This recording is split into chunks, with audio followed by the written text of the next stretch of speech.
त्वमेव साक्षात्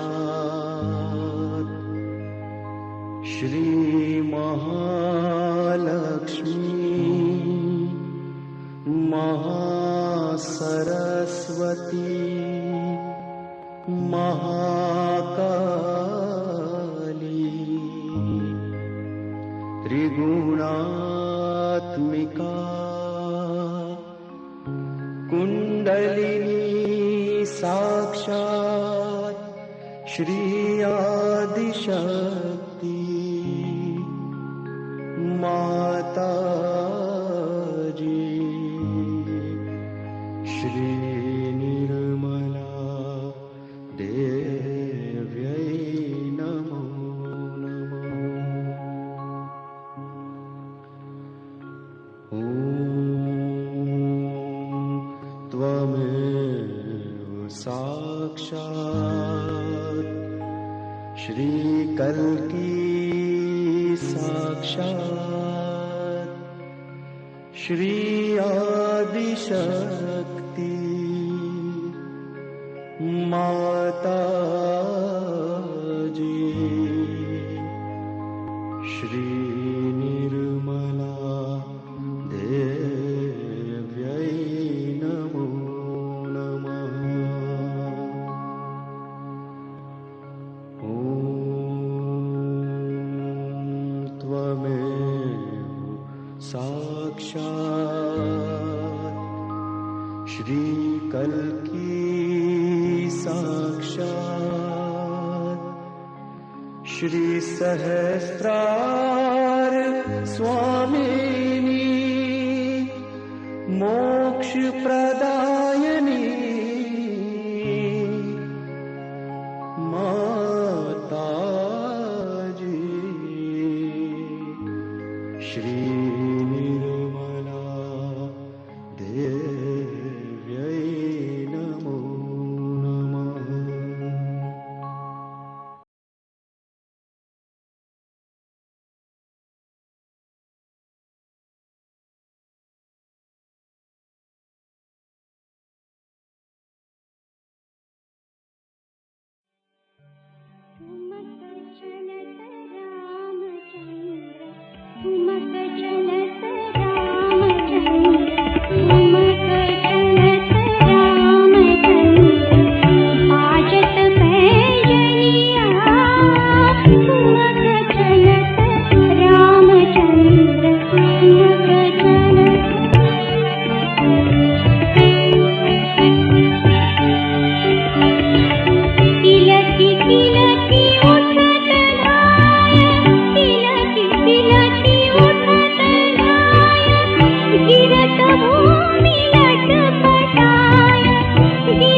जनक दुलारे की, सीता जी श्री रघुबर प्यारे की। आरती श्री जनक दुलारे की, सीता जी श्री रघुबर प्यारे की। जगत जननी जगत की विस्तारिणी, नित्य सत्य साकेत विहारिणी।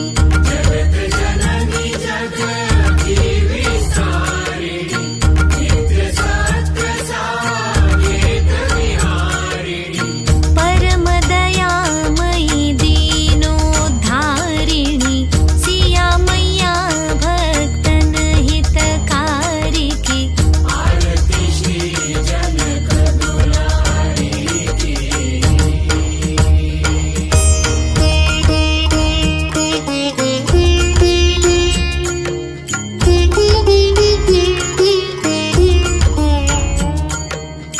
सती शिरोमणि पति हितकारिणी, पति सेवा हित वन वनचारिणी।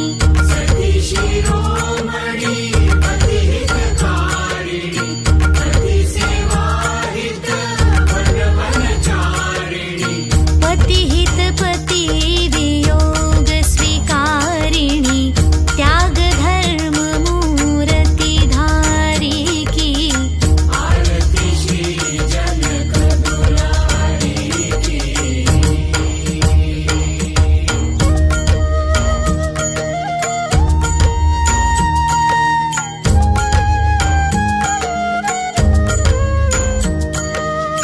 विमल कीर्ति सब लोकन छाई, नाम लेत पावन मति आई। विमल कीर्ति सब लोकन छाई, नाम लेत पावन मति आई। सुमिरत कटत कष्ट दुखदाई, शरणागत जन भयहारी की। आरती श्री जनक दुलारी की, सीता जी श्री रघुबर प्यारी की। आरती श्री जनक दुलारी की।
रामाय रामचन्द्राय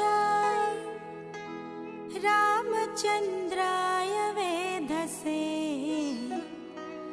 रघुनाथाय नाथाय सीताया पतये नमः।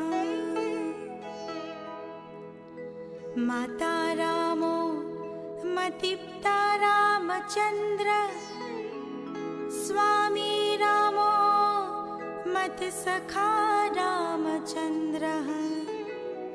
श्रीराम रामेति रामेति, रमे राम मनोरमे। सहस्रनाम तत्तुल्यं राम नाम वरानने।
रामनवमी के अवसर पे एकत्रित हुए हैं और सबने कहा है कि श्री राम के बारे में वहां बताएं। आप जानते हैं कि हमारे चक्रों में श्री राम बहुत महत्वपूर्ण स्थान लिए हुए हैं। वो हमारे राइट हार्ट पर विराजित है। श्री राम एक पिता का स्थान लिए हुए हैं, इसलिए आपके पिता के कर्तव्य में या उसके प्रेम में कुछ कमी रह जाए तो ये चक्र पकड़ सकता है। सहयोग में हम समझ सकते हैं कि राम और सब जितने भी देवताएं हैं, जो कुछ भी शक्ति के स्वरूप संसार में आए हैं, वो अपना अपना कार्य करने आए। उसमें श्री राम का विशेष रूप से कार्य था। जैसे कि सोक्रेटिस ने कहा हुआ है कि संसार में बेनेवलेंट किंग आना थे, उसके प्रतीक रूप श्री रामचंद्र जी इस संसार में आए। सो वो पूरी तरह से मनुष्य रूप धारण करके आए थे। वो ये भी भूल गए थे कि मैं श्री विष्णु का अवतार, भुला दिया गया। किंतु सर्व संसार के लिए वो एक पुरुषोत्तम राम थे कि बचपन का जीवन सब आप जानते हैं और उनकी सब विशेषताएं आप लोगों ने सुन रखी है। हम लोगों को सहयोग में ये समझ लेना चाहिए कि हम किसी भी देवता को मानते हैं और उसको हम अपना आराध्य मानते हैं, तो हमारे अंदर उसकी कौन सी विशेषताएं आई हुई, कौन से गुण हमने प्राप्त किए। श्री रामचंद्र जी के तो अनेक गुण हैं, क्योंकि तो पुरुषोत्तम थे। उनका एक गुण था कि वो जिस राजकारण को करते थे उसमें सबसे ऊंचा उन्होंने जन का मत रखा, न कि अपनी पत्नी या अपने बच्चे इनका ख्याल किया। आजकल के हमारे घर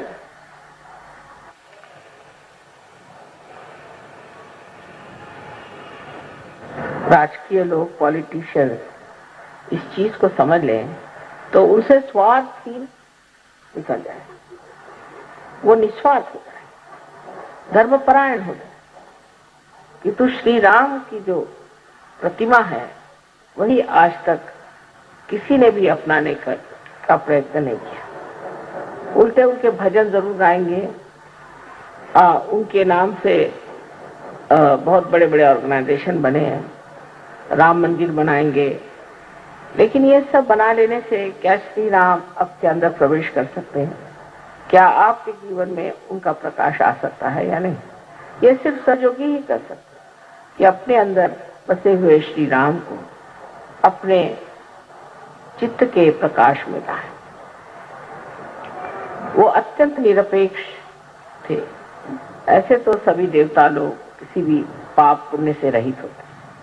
कोई सा भी पाप जिसे हम पाप कहते हैं वो अगर करें तो वो पाप नहीं होता। जैसे श्री कृष्ण ने इतने लोगों को मारा, श्री राम ने रावण का वध किया, ये हमारे दुनियाई दृष्टि से हो सकता है कि पाप हो, किंतु परमात्मा की दृष्टि से नहीं हो सकता, क्योंकि इन्होंने दुष्टों का नाश किया, इन्होंने बुराई को हटाया और इनको अधिकार है कि ये इस कार्य को करने के लिए जो कुछ भी कर सकते हैं वो करें। जैसे देवी ने राक्षसों को संहार किया, राक्षसों का संहार किया, तो कोई कहेगा कि देवी ने ये पाप, किंतु उनका कार्य ही ये है कि वो राक्षसों का संहार करें और जो साधु हैं उन लोगों को संभाले।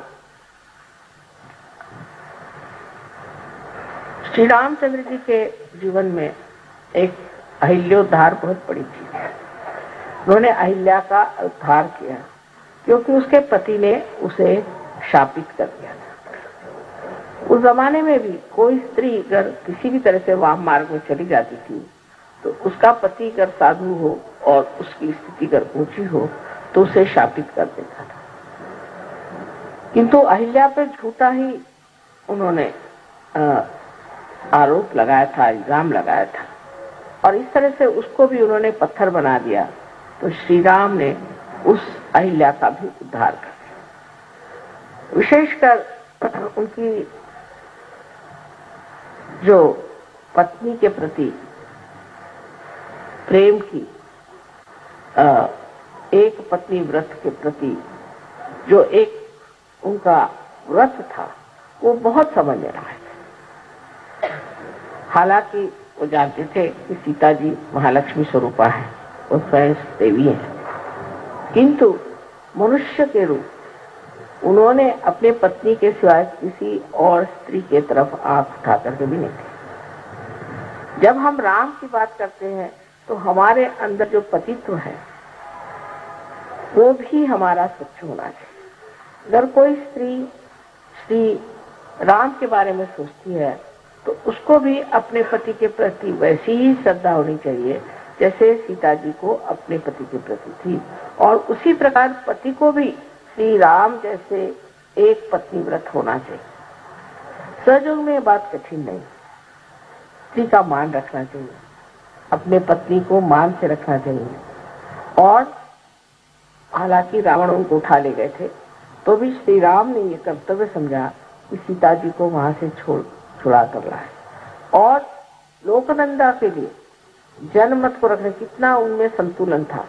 उसी सीता को जिसके लिए इतने वर्ष मेहनत करके उसको छुड़ा कर लाए थे उन्होंने त्याग, अर्थात सीता जी स्वयं साक्षात देवी थी तो उनका त्यागने का तो कोई विशेष परिणाम नहीं होने वाला था, और उन्होंने उन्हें त्याग दिया। कारण लोग ऐसी बातें करते हैं जो जन हित के खिलाफ, क्योंकि उनका आदर्श इसी तरह से ऐसा न बन जाए कि जिससे लोग अपने यहाँ इस तरह की औरतों को पनपाएं जिन पर की लोग शक करते हैं। हालांकि वो निष्कलंका थी और देवी स्वरूपा स्वच्छ निर्मल थी। उनको त्यागने पर भी फिर सीता जी ने भी उनका एक तरह से त्याग कर दिया। उन्होंने स्त्री जैसे रामचंद्र जी का त्याग किया और श्री राम ने पुरुष के जैसे उनका त्याग। सीता जी स्वयं ही पृथ्वी में समा गई और फिर अंत में श्री राम जी ने भी सरयू नदी में अपना देह त्याग किया। इस प्रकार इनका जीवन अत्यंत घटनात्मक और बड़ा चमत्कारपूर्ण है। सारे जीवन में देखिए तो सीता और राम का आपस का व्यवहार और उनका एक दूसरे के प्रति श्रद्धामय रहना। हालांकि उन्होंने सीता जी का त्याग किया था, पर सीता जी ने सोचा कि ये उनका परम कर्तव्य है और उन्होंने कभी उनकी बुराई नहीं, उसके बारे में कभी बुरा नहीं कहा और बड़ी सुगमता से अपने बच्चों को चलाया, उनको पनपाया और उनको बढ़ावा दिया। इस श्री राम के जो दो बच्चे हुए जिनको हम लव और कुश कहते हैं, वो भी एक भक्त स्वरूप कहना चाहिए कि जो संसार में आए उनको हम शिष्य की तरह से देख सकते हैं। ये शिष्य के द्योतक है और हमारे वेद भी शिष्यत्व की एक शक्ति है जिससे हम किसी के शिष्य हो सकते। शिष्य स्वरूप इन लोगों ने बहुत छोटी उम्र में धनुर्विद्या सीखी थी और इस छोटेपन में ही उन्होंने रामायण आदि और संगीत पर बहुत ही कुछ प्रावीण्य पाया था। इसका मतलब यह है कि शिष्य को पूरी तरह से अपने गुरु को समर्पित होना चाहिए। यह शिष्य का जो स्वरूप है यह हमारे अंदर भी सबके स्थित है। और माँ जो कि शक्ति है उसके प्रति वो पूरी तरह से समर्पित है। उस वक्त श्री राम से भी लड़ने के लिए वो तैयार हो गए क्योंकि अपने माँ के लिए। तो माँ को उन्होंने दुनिया में सबसे ऊंची चीज समझी और उस माँ ने भी अपने बच्चों को पालना, उनका संवर्धन करना, उनको धर्म में खड़ा करना और उनकी पूरी प्रगति करना एकमेव कर्तव्य किया। नहीं तो अपने आजकल की औरतें रात दिन रोते ही रहेंगे, मेरे पति ने छोड़ दिया, पति ने छोड़ दिया। और जब पति मिलेगा तो उससे लड़ती रहेंगी हर समय, और जब पति ने छोड़ दिया तो रोती रहेंगी। छोड़ दिया तो कोई बात, मेरे बच्चे हैं, इनको मुझे संभालना है, और इनके प्रति कोई भी ऐसी बात नहीं होनी चाहिए कि जिससे मेरे बच्चों का कुछ कम रहे। ये एक सीता जी की एक विशेष जीवनी है कि उनकी वीरता और उनका साहस, ये हर स्त्री को अपने अंदर बसाना चाहिए कि पति से अगर बिछो भी हो गया और किसी तरह से उससे दूर भी हट गए तो भी पति के कारण अपना नुकसान नहीं कर लेना, अपने बच्चों का नुकसान नहीं कर लेना, क्योंकि उनके लिए अपना जो कर्तव्य है वही परम चीज, उस परम चीज पे अटूट रहना चाहिए। यही हमारे सहयोग में, शक्ति में जो पाया है उससे हर स्त्री को प्राप्त कर लेना। श्री राम का जीवन भी जैसे अत्यंत शुद्ध और निर्मल था, और उन्होंने अपने पत्नी के लिए सब चीज त्याग दी।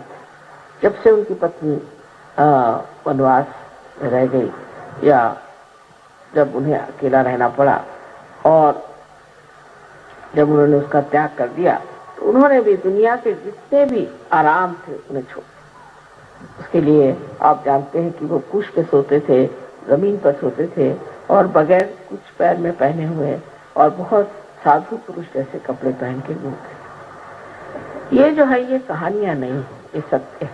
अपने दुनिया में इस भारतवर्ष में ऐसे अनेक लोग हैं जिनका जीवन एक बहुत ऊंचे किस्म का रहा, और उन्होंने कभी ऐसी छोटी ऊंची बातें सोची नहीं। पर ये सारे आदर्श हमारे देश में आने के बाद ये हो गया कि जब हम इन आदर्शों को देखते हैं तो हमारे अंदर ढोंग आ गया कि हम सोचते हैं कि हाँ, राम तो हमारे, हम राम को मानते हैं, हमने राम का भजन कर दिया, होगा। तो एक तरह का ढोंगीपना बहुत आ गया हमारा। जिन देशों में ऐसे आदर्श नहीं है तो वो कोशिश करते हैं कि हम आदर्श कैसे करें, हम कैसे अपने को ठीक बनाएं, क्योंकि आपके सामने एक आदर्श आगे बन गया राम, अब हम तो नहीं राम हो सकते, अब बन गए कृष्ण, हम तो कृष्ण नहीं हो सकते, और ये बन गए, वो बन गए, हमारा इससे कोई ताल्लुक नहीं। इस तरह की भावना हम लोग हैं। लेकिन हमारे अंदर अगर श्री राम है तो उनका प्रकाश हमारे चित्त में तो आ ही सकता, क्यों नहीं आ सकता? हम क्यों नहीं इसे प्राप्त करें?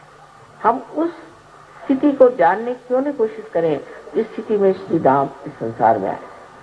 एक सहयोगी को ये विचार कर लेना चाहिए कि श्री राम की स्थिति अगर हम प्राप्त कर लें तो अपने यहाँ का राजकारण ही खत्म हो जाए, अपने यहाँ की जितनी परेशानियां हैं ये सब खत्म हो जाए।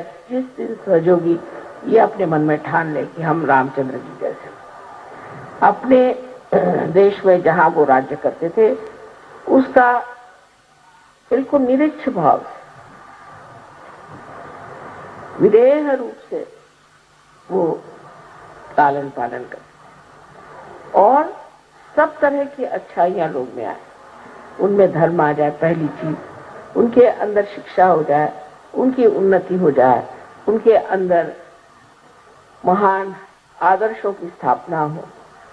ऐसा उन्होंने पूरी समय प्रयत्न किया और उसलिए अपना जीवन बहुत आदर्शमय बना। कर समझ लीजिए कि जो आदमी आपको कुछ कह रहा है और वो स्वयं ही वैसा नहीं, तो आपको उसके प्रति कभी श्रद्धा हो ही नहीं सकती और आप उसके गुण ले नहीं सकते। किंतु बहुत से लोग हमेशा कहते हैं कि हम इनको मानते हैं, हम उनको मानते हैं, लेकिन मैं देखती हूँ उसके बिल्कुल उल्टे होते हैं। जो राम को मानते हैं वो सबसे बड़े चोर पॉलिटिशियंस होते हैं, या उनकी 10-10 बीवियां थे, तो राम को आप कैसे मानते हैं? इसी प्रकार जीवन में एक सहयोगी का कर्तव्य क्या होता है कि हमें भी इन देवताओं के प्रकाश को हमारे चित्त में लाना चाहिए, हर चीज की और उसी तरह से दिखना चाहिए। श्री राम क्या करते? इस वक्त अगर ऐसा प्रश्न आता तो श्री राम क्या, ऐसा अगर प्रश्न आता तो सीता जी क्या कहती, सीता जी क्या कहती, सीता जी का क्या बर्ताव? इस तरह से अगर कोई सोचे स्त्री तो वो घर की गृहलक्ष्मी हो ही जाएगी। आप तो जानते हैं सजो में सीता जी ने अनेक जन्म उसके बाद लिए, और उसमें से गृह लक्ष्मी का स्थान उन्होंने जो है तो फातिमा भी के तरह से किया। वो घर में घूंघट में पर्दे में रहती थी, पर वो सारा धर्म का कार्य उस शक्ति ने किया। उसके लिए जरूरी नहीं कि आप बाहर जाकर के बहुत बड़े लेक्चर दें या बहुत बड़े कोई लीडर हो जाए, कोई जरूरी नहीं। आप घर में रह करके भी ये कार्य कर सकते हैं। अपने बाल बच्चे हैं और आपके और इष्ट जो है, आपके जो आप्तेष्ट है, उन सब में आप सहयोग फैला सकते। लेकिन पहले आप पे ये चीज आनी चाहिए। उसके बाद जब ये सब कार्य होने के बाद फिर आप समाज में भी आ सकते हैं, और उसके बाद और भी आप कहीं जाना चाहे तो जा सकते। पर पहले औरतों को सीता जी जैसे शुद्ध आचरण की होना चाहिए। शुद्ध आचरण में पहली चीज है ममता और प्यार। वो जब जंगलों में रहती थी अपने पति के साथ, कभी उसने नहीं कहा कि मेरा पति ये पैसा नहीं कमाता, वो पैसा नहीं कमाता, जैसे हमारे यहाँ औरतों की आदत होती है, ये चीज नहीं खरीदता, वो नहीं खरीदता। वो जंगल में है तो मैं भी जंगल में, वो जो खाते हैं वो मैं खाता, वो खाने से पहले मैं खा ले, ऐसा तो नहीं ना करती। वो खा ले, उनको खाना खिला दे, अपने देवर को खाना खिला दे, उसके बाद मैं खा लूं। इस पर औरतें ये सोचती हैं कि हमारे ऊपर बहुत ज्यादा हमारे ऊपर इससे प्रेशर आ जाता है, दबाव आ जाता है। ये बात नहीं। ये पृथ्वी तत्व जैसे स्त्री होती है, इसमें इतनी शक्ति है कि ये बहुत दबाव को खींच सकती है। और सारे दुनिया को देखिए कितने फल फूल आदि पत्तियां सब दे रही। इसी प्रकार इस पृथ्वी तत्व के जैसे ही हम स्त्रियां हैं। हमारे अंदर इतनी शक्ति है कि हम सब तरह की चीज अपने अंदर समा सकते हैं और अपने अंदर से हम हमेशा प्रेम की वर्षा दे सकते हैं। ये हमारे अंदर परमात्मा ने शक्ति दी है। तो आप अगर ये शक्ति आपके अंदर है, समझ लीजिए पंखा चल रहा है तो इसकी शक्ति जहां से आ रही है वो शक्ति के स्थान ज्यादा बड़ा है कि पंखा। अगर ये सोचे कि ये पंखा चल रहा है, दुनिया के सामने पंखा दिखाई दे रहा है तो ये बड़ा है, तो आप समझ सकते गलत है। स्त्री शक्ति स्वरूपिणी बहुत शक्ति का सागर है और उसके सहारे ही पुरुष जो है वो अपने कार्य को करता है। एक जैसे उसको कहते हैं कि पोटेंशियल और एक काइनेटिक। तो पोटेंशियल तो स्त्री है और पुरुष जो है काइनेटिक। लेकिन पुरुष को देख करके क्योंकि वो दौड़ ज्यादा सकता है तो औरत भी दौड़ने लग जाए। उसको दौड़ने की जरूरत, उसको बैठने की जरूरत है। दोनों ही क्रियाएं अलग अलग है और उस क्रिया में दोनों को समाधान होना चाहिए और दोनों ही क्रिया में स्त्री बहुत प्रसन्न है। और जब समय आता है तो स्त्री पुरुषों से भी ज्यादा काम कर सकती है। आपको मालूम होगा कि महाराष्ट्र में ताराबाई नाम की 17 साल की विधवा थी, 17 साल की, और शिवाजी की वो बहुत ही छोटी वाली। सब हार गए औरंगजेब से, इसने औरंगजेब को हरा दिया 17 साल की उम्र में और उसकी कब्र बना दी औरंगाबाद। तो आज समझ सकते हैं कि जब औरत अपने शक्ति को पूरे तरह समा लेती है, जब उसमें समान्वित कहते हैं ना, उस तरह से अपने अंदर सब समाये रखती है, तो वो बड़ी प्रचंड होती। और अगर वो ऐसे इधर उधर अपनी शक्ति को फेंकती रहे, फ्लिटर अवे, कहीं इधर शक्ति फेंक दी गई, उस लड़ने में गई, कहीं झगड़े में गई, किसी की बुराई में गई, कोई ओछेपन में गई, तो उसकी शक्ति सारी नष्ट हो जाती। तो स्त्री जो है वो इतनी शक्तिशाली है कि वो चाहे तो पुरुषों से कहीं अधिक कार्य कर सकती है। पर सबसे पहली चीज है वो अपनी शक्ति का मान रखे। उसको इधर उधर फेंकने से, उस शक्ति को नष्ट कर देने से फिर वो शक्तिहीन हो जाती है और ऐसी शक्तिहीन स्त्री किसी काम की नहीं। तो स्त्री का कार्य अत्यंत महत्वपूर्ण है, गौरवपूर्ण है और बहुत लज्जाशील और बहुत सूझबूझ वाली होनी चाहिए। जैसे आदमी लोग गाली बकते हैं, बकते थे, औरतें नहीं बक सकती। आदमी लोग हैं आपस में, देखा उनका कि बहुत झगड़ा होगा तो मारपीट कर लेंगे, करते थे, औरतें नहीं। इनका कार्य शांति देने का है, इनका कार्य है संरक्षण का, इनका काम है लोगों को बचाने का। अब जैसे कि एक ढाल है, ढाल तलवार का काम नहीं कर सकती और तलवार ढाल का काम नहीं कर सकती, पर ढाल बड़ी की तलवार, ढाल ही बड़ी है। जो तलवार के वार सहन कर ले वो बड़ी की तलवार बड़ी। एक आध बार तलवार भी टूट जाएगी पर ढाल नहीं टूटती। इसलिए औरतों को भी अपने शक्ति में समा लेना चाहिए और इस शक्ति की सबसे बड़ी जो धुरा है वो है नम्रता। नम्रता पूर्वक अपनी शक्ति को अपने अंदर समा लेना चाहिए। ये कार्य कठिन नहीं, सहयोगियों के लिए, सहयोगियों के लिए बिल्कुल कठिन है। मैं देखती हूँ कि बहुत सी सहयोगिनी औरतें इतनी बकवास करती हैं, उनको पता नहीं क्या, कभी जाएंगी तो आदमियों से बक बक बक बक करेगी। एक साथ दौड़े दौड़ाया, माता जी मुझे बचाओ बचाओ बचाओ। मैंने कहा क्या, वो मेरे पीछे लगे। मैंने कहा कौन? कहला वो जो बहुत बोलती है। अरे मैंने कहा बोलती है बहुत? हाँ। कहले माँ मुझे बचाओ, तंग आ। तो आ करके मेरे कमरे में छिपा। तो ज्यादा आदमियों से बात करने की जरूरत नहीं, बेकार की बकवास करने की जरूरत क्या? औरतों में भी एक बेकार की बकवास करने की जरूरत है। सहयोग में मैंने ये देखा है कि आदमी लोग सीखते हैं, ऐसे औरतों को भी सीखना है। सहयोग क्या है, इसके चक्र क्या है, कौन से चक्र से आदमी चलता है, कौन से चक्र से उसकी क्या दशा होती है, क्या होती है, इसका पूरा ज्ञान होना है। ये सब आदमी सीखेंगे तो औरतें पीछे रह जाए। ये सब औरतों को सीखना चाहिए। अब पुरुषों की बात कहना है तो श्री रामचंद्र का हमारे सामने आदर्श है। मुझे लगता है इस मामले में मुसलमानों ने हमारे ऊपर बड़ा गजब किया हुआ है। मैं उनको बुरा नहीं कहती, उनके देश में ये बात नहीं है। जैसे आप अगर रियाद जाएं तो कोई मुसलमान आपके ऊपर आंख उठा के देखेगा, मैंने नहीं देखा। कोई औरत होगी उसकी बड़ी इज्जत करेगा। रास्ते से अगर कोई जा रही है औरत तो वो मोटर रोक लेगा। वहां औरतों की इतनी इज्जत होगी। और हमारे यहाँ जो है पता नहीं क्या होगा, इनका ऐसा उल्टा असर पड़ा है कि हम लोग सोचते हैं कि औरतों को बिल्कुल एक उपभोग की वस्तु, हर औरत की तरफ देखना चाहिए, गर्दन मुड़ जाएगी और देखते रहेंगे। हर स्त्री की ओर नजर डालना ये महापाप और सहयोग में निषिद्ध माना जाता है, बिल्कुल निषिद्ध है। इससे आपकी आंख खराब हो जाएगी पहले से, और सहयोग में तो और भी नुकसान हो जाएगा। और अगर वो नहीं हुआ तो अंधे भी हो सकते।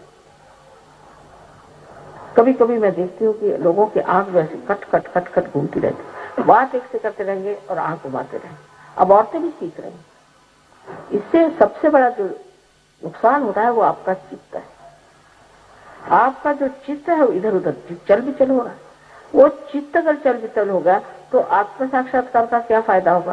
क्योंकि जो चित्त एकाग्र नहीं होगा वो कार्यान्वित नहीं हो सकता। एकाग्र चित्त ही कार्यान्वित होता है। एकाग्रता को साध्य करना चाहिए। अब विदेश में ये बीमारी बहुत ज्यादा आदमियों को है, औरतों को भी है पर आदमियों को ज्यादा है। तो उन्होंने मुझसे पूछा माँ ये बीमारी, वो अपने जैसे नहीं है, वो इसको कोई बड़ी अच्छी बात नहीं समझते, इसको गंदी चीज समझते। जब से सहयोग में आए सोचते माँ इसको भी इलाज करें। तो मैंने कहा बेटे देखो, तुम लोग सिर्फ जमीन की तरफ देख के चलो और 3 फुट से ऊपर देखने की जरूरत है, उससे ऊपर देखने की जरूरत नहीं, और जमीन पे देख के चलो। तो सहयोगी आप पहले पहचान लेंगे। किसी भी आप देश में जाए प्रदेश में, वो आंख नीचे करते 3 फुट तक सब अच्छी चीजें दिखाई देती। फूल भी 3 फुट तक होते हैं, बच्चे भी 3 फुट तक होते हैं, उससे ऊपर देखने लायक है क्या? सो इस तरह से अपने चित्त को कंट्रोल करना चाहिए। अब श्री राम को तो जरूरत नहीं थी, लेकिन आपके पास तो श्री राम का मान है तो आपको उनके जैसे अपने चित्त को कंट्रोल करना चाहिए। और अपने पत्नी से भी यही समझाना चाहिए कि तुम शक्ति हो और हम तुम्हारी इज्जत करते हैं, पर तुम उसके योग्य भी हो। जैसे यत्र नार्या पूज्यन्ते तत्र रमन्ते देवता। जहां स्त्री पूजी जाती है वहीं देवता रहते, पर वो पूजनीय भी होना चाहिए। क्या है, बैठ जाइए। अच्छा बैठिए, पूजा में इधर उधर नहीं घूमते। सोकर स्त्री पूजनीय है। पूजन से माने पूजनीय तो होना चाहिए। किसी गंदी औरत की कोई पूजा करेगा क्या? किसी दुष्ट औरत की कोई पूजा करेगा? कोई राक्षसी स्वभाव की औरत उसकी कोई पूजा करेगा? तो जो औरत पूजनीय है वहीं पर उसकी पूजा होनी चाहिए और वहीं देवता रहते। और सबसे पहले बात ये भी जान लेनी चाहिए कि ये हमारे बच्चों की माँ है।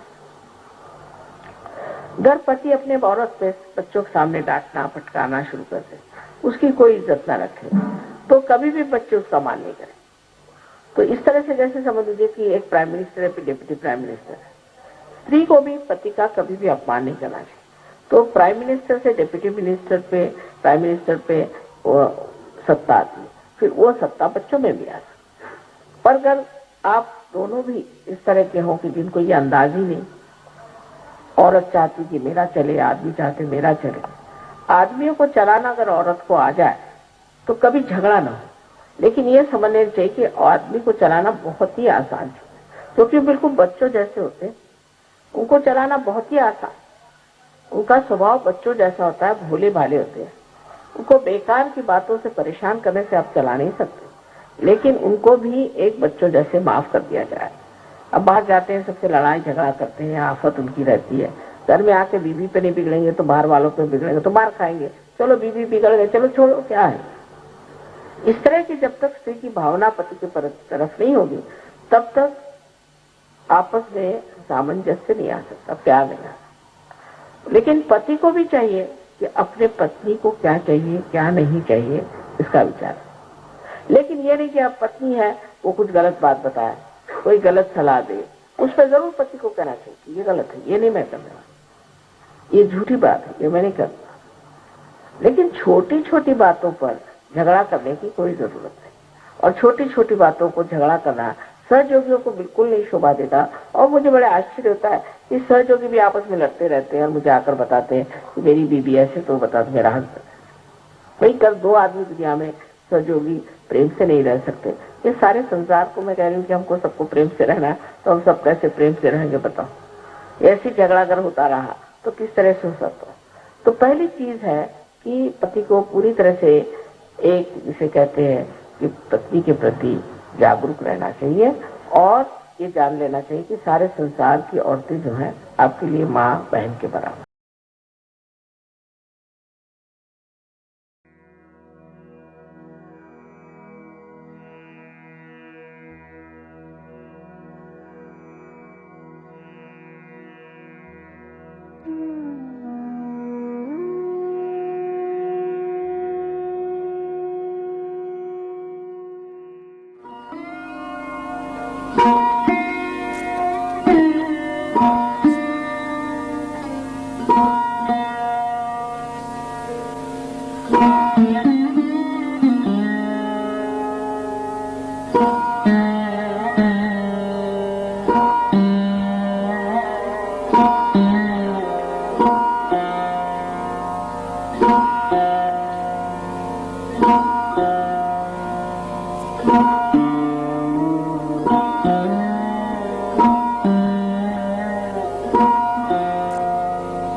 त्वमेव साक्षात् श्रीमहालक्ष्मी